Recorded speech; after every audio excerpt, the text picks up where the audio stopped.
जीवन और मृत्यु तो एक दूसरे के लिए अनिवार्य है।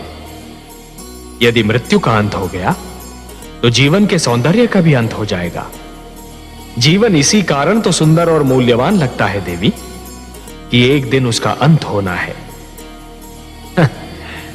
यदि केवल दिन ही छाया रहे और रात्रि ना आए तो नेत्र जागते जागते और सूर्य अपना प्रकाश बांटते बांटते थक जाए। यदि मृत्यु ना आए तो प्राणी कदाचित जीवन से ऊब जाए देवी। विनाश काले विपरीत बुद्धि। जब मन में अहंकार जन्म लेता है महादेवी तो सर्वप्रथम मन की कोमल भावनाओं को समाप्त कर देता है, और जब मन की कोमल भावनाओं का अंत होता है तो वो पतन का पहला संकेत होता है। जिस प्रकार पत्थर की चट्टान पर पुष्प नहीं खिल सकते, उसी प्रकार कठोर हृदय में सुंदर भावनाएं नहीं रह सकती महादेवी। महादेवी, किसी की मृत्यु का समय और मृत्यु का कारण विधाता भाग्य लेख में लिख देते हैं। विधाता के अतिरिक्त कोई भी और किसी की मृत्यु का कारण न बन सकता है और न बना सकता है। विधान है कि जो दूसरों के लिए गड्ढा खोदता है स्वयं उसी में जाकर गिरता है। हिरण्यकशिपु प्रहलाद की मृत्यु का नहीं, स्वयं अपनी मृत्यु का साधन जुटा रहा है। पर महादेवी, 5 बार बेत मारकर उसने एक महान कार्य भी तो किया है। महान कार्य? क्या अपने हाथ पर बेत मार लेना महान कार्य है? हाँ प्रिय, उसने अपने हाथ पर 5 बेत मारकर सारे संसार को शिक्षा प्राप्ति के 5 अनुपम सिद्धांत बता दिए हैं। सबसे पहला सिद्धांत संयम, दूसरा सहनशीलता, तीसरा गुरु के आदेश का पालन, चौथा गुरुकुल में अपने उच्च कुल को भूलकर स्वयं को केवल एक विद्यार्थी समझना, और पांचवा अपने सहपाठियों को अपने मित्र सा सम्मान देना।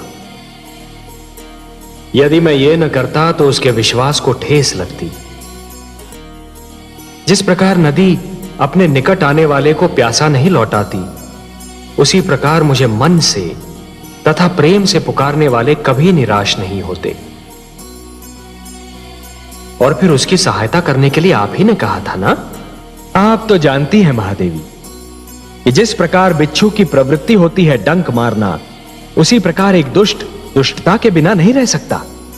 हिरण्यकशिपु अत्याचार के अतिरिक्त और कर भी क्या सकता है देवी?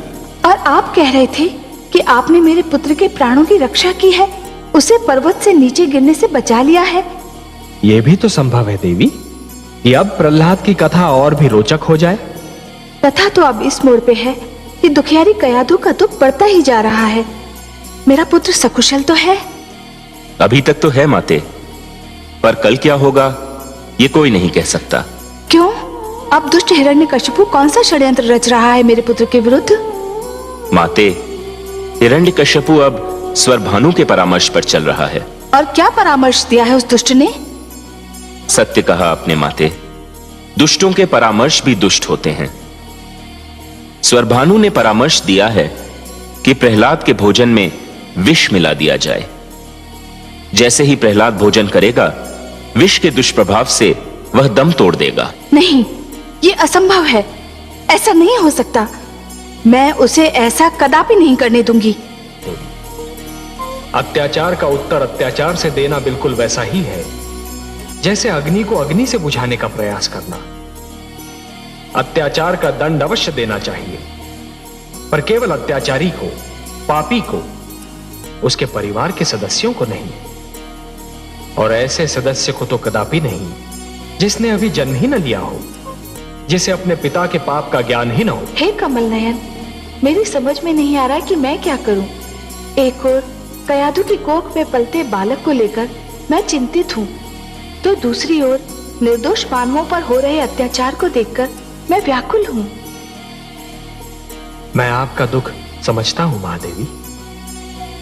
यदि ऐसी स्थिति बन जाए कि 2 परस्पर विरोधी गुटों की लड़ाई में दोनों ही पक्षों के केवल निर्दोष और असहाय तत्व ही अत्याचार और आतंक के लक्ष्य बन जाएं, तो हर उदार मन तड़प उठता है। हे महादेवी, जिस प्रकार दीपक जिस अंधकार को मिटाता है, वो अंधकार उसी के नीचे जा छुपता है, उसी प्रकार कभी कभी सत्य को असत्य के नीचे और पुण्य को पाप के नीचे ही शरण मिलती है। एक पापी सत्य को संसार से मिटाने की धुन में यह भूल जाता है कि सत्य तो वहां भी पल सकता है जहां कभी उसने सोचा ही न था। महादेवी, मैं समस्त संसार को यह बताना चाहता हूं कि कोई भी व्यक्ति जन्म से सुर या असुर नहीं होता। उसे सुर या असुर बनाते हैं उसके कर्म, उसका चरित्र और उसकी प्रवृत्ति।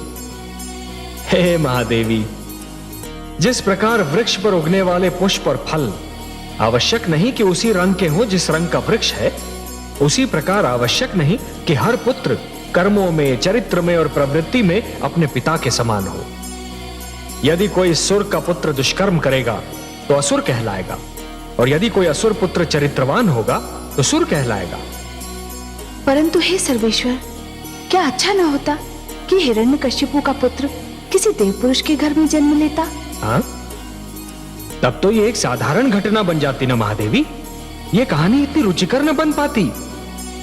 एक अच्छा कथाकार अपनी कहानी में ऐसे तत्व लाता है, ऐसे मोड़ लाता है जो असाधारण हो, जो असंभव लगते हो, जिनके विषय में पहले कभी किसी ने सोचा ही ना हो। तभी तो एक अनुपम कथा जन्म लेती है ना।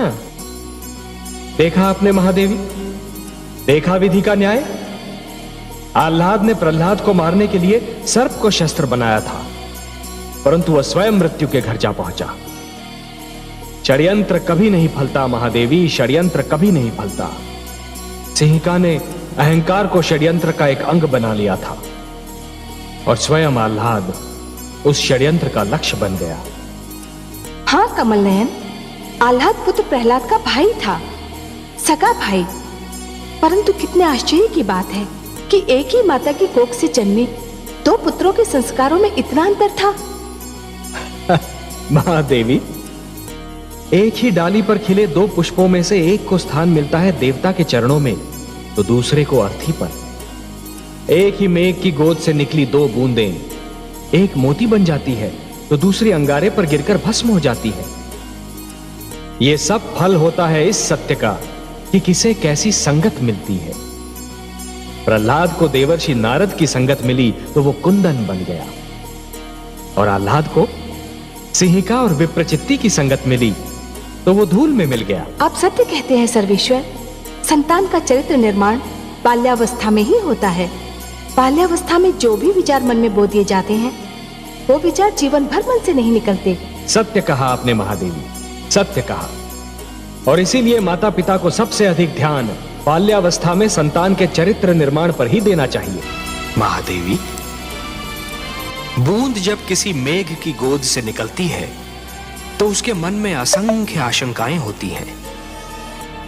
सोचती है कि उसका अंत क्या होगा। क्या वो किसी मरुस्थल की सुलगती रेत पर